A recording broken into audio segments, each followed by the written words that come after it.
Hey guys, Level Cap here, and in case you've been living under a rock somewhere, you've probably heard about the Star Wars Battlefront 2 Loot Crate fiasco that's gone on since launch of the game. And you might also have expected that EA would have addressed the issue, calmed people down a bit, but it seems like it's actually ramping up, gaining even more and more publicity, and could affect the gaming world as we know it. Loot crates and in-game gambling systems have really become the foundation of modern gaming and generating revenue. Developers see this as an opportunity to generate a lot more revenue than just the sales price from the games, and they're all trying to take advantage of it.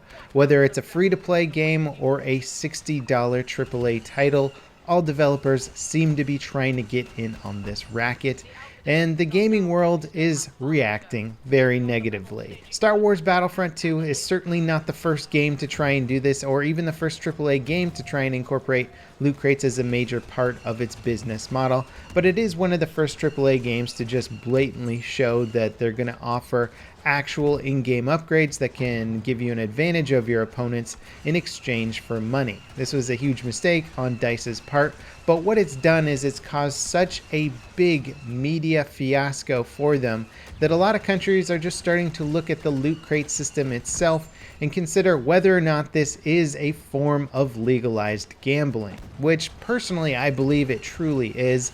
And I think we're going to see a shift around the world in the coming years regarding what is an acceptable form of in-game revenue generation. Will loot crates be considered a form of gambling officially, legally, and be banned from many multiplayer games? It could actually be the way of the future.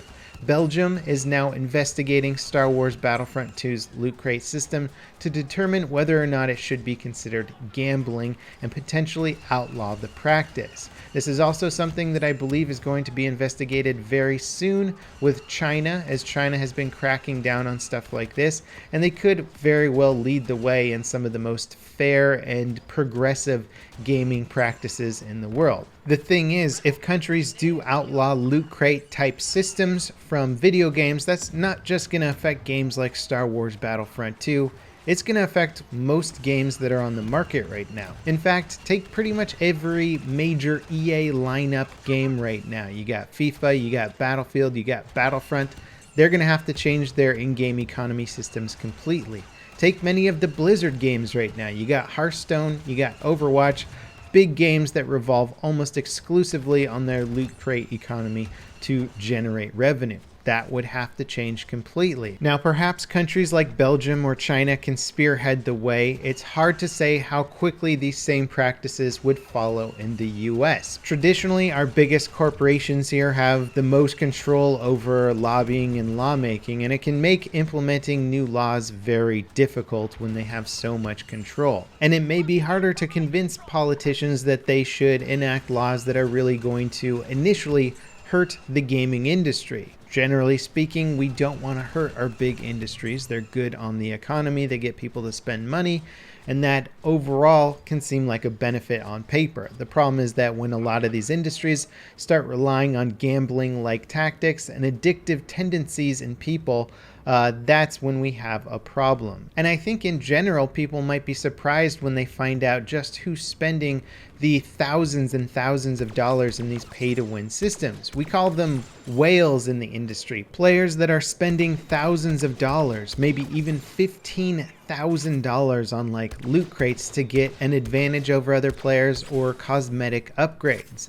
Unfortunately, these people are very, very susceptible to the gambling tendencies. They're probably addicts, almost certainly addicts, and the gaming industry is preying upon them. This is typically where the majority of the microtransaction income comes from, not the average player spending maybe $20 on some crates just to try it out, but from the individuals with highly addictive tendencies who can't control themselves and are spending a good percentage, if not the majority of their income on these microtransaction systems. The Star Wars Battlefront 2 model is almost a direct clone of free-to-play mobile games, and this is important because free-to-play mobile games are some of the most notorious games for making an absolute killing on these microtransactions. It's why you see Clash of Clans ads during the Super Bowl. They're making a crap load of money on microtransactions, and EA's trying to copy the most profitable model, which is definitely the free-to-play mobile model. Games that aggressively try and get you to buy crates because they offer you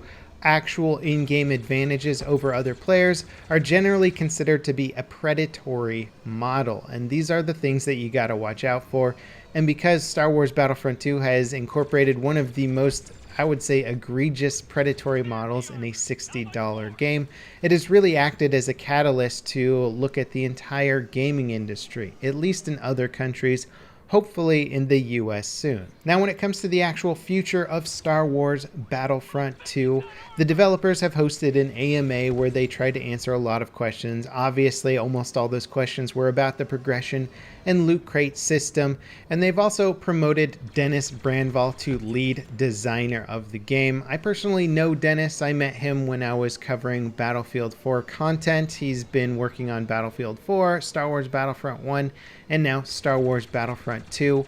He definitely has distanced himself from the loot crate system. I believe him and many of the other developers on the game were not only opposed to the system, but had no control over what was happening in the loot crate system. And you gotta imagine that sucks, being a dev that works on a game you're really proud of and excited about, to only have the media cover the fact that it's employed one of the most egregious and exploitive loot crate systems that has ever been seen in a AAA title, rather than focus on any of the other aspects or merits of the game. Now, the AMA on Reddit was somewhat extensive. Most of the questions were definitely around the loot crate system, so it was a lot of repeat questions or sort of overlapping questions, but we did get a lot of new information. I think the thing players were most frustrated by is that DICE wasn't giving necessarily concrete information on how they were going to change the loot crate system, but they did say they are changing it, and they're incorporating basically the time it takes to unlock certain things into account so that players can get crates and cards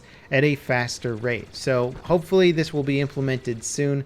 They've also said that they're going to incorporate skill more into the game in terms of credits that you earn. So if you absolutely dominate in a round, right now you do get more credits than a bad player. So if you're higher up on the scoreboard, you're going to get more credits than the person at the bottom of the scoreboard, but they want to increase that further, because right now I think it's taken into account like 20% of your skill, and if they increase that further, that means that really good players are going to be able to rank up faster and get more star cards than the average player. Beyond this, DICE also said that they don't want players to feel forced to take part in the loot crate system, and that progression of characters should not be exclusively bound to the loot crate system, and they're looking into ways of changing this as soon as possible, so that if you really just don't want to partake in it, you don't have to, and you shouldn't be at a competitive disadvantage.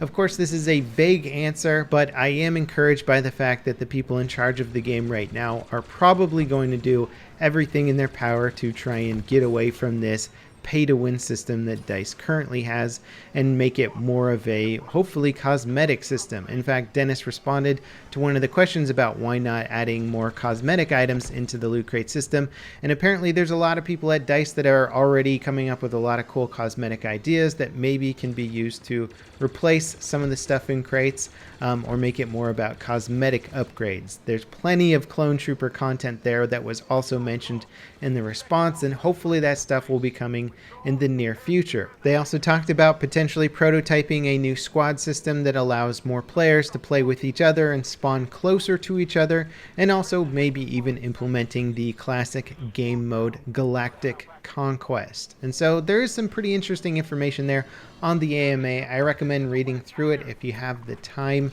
Again, this stuff doesn't address the overarching issue that perhaps loot crate systems themselves will become banned or illegal, as they are sort of a form, or really a form, of legalized gambling in most games.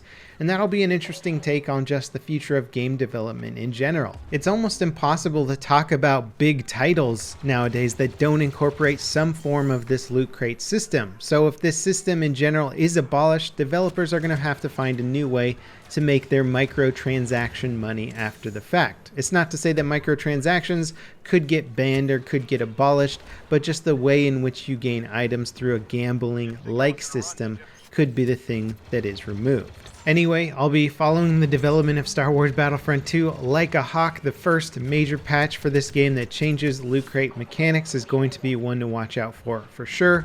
As always, guys, thanks for watching, and I'll see you next time. This is Level Cap, signing off.